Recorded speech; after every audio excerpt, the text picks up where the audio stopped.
So guys, ito yung aking order sa Selecta Ice Cream na hindi na i-deliver noong isang araw. So meron tayong 1.3 sampung tab. Yan guys. Ito ay 3-in-1 plus 1. So bali apat na flavor, choco, queso, obi, and mango.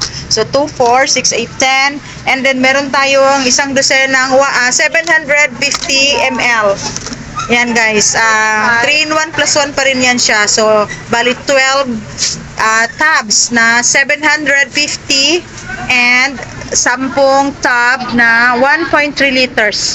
Kasi yan na lang guys ang natitira sa aking mga 1.3 liters dyan.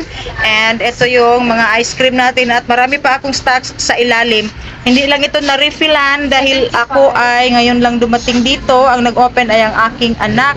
And then guys, ako ito ang tuwa dahil meron akong 4 na case na Yakult. Binigyan ako ni Sir Oteps. Yan guys, oh.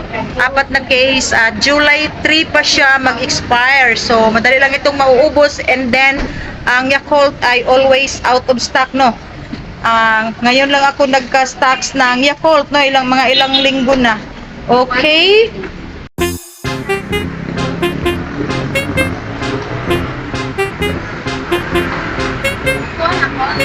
Ay na, susunod na lang.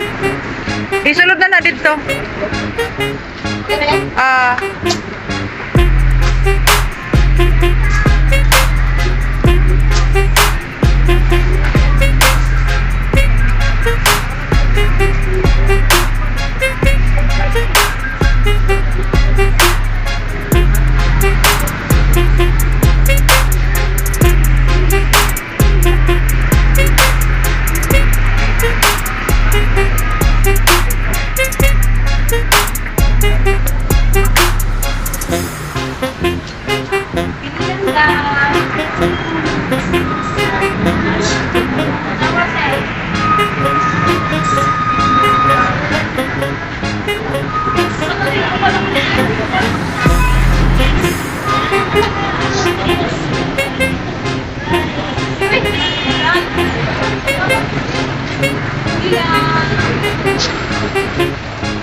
Pili lang, sir.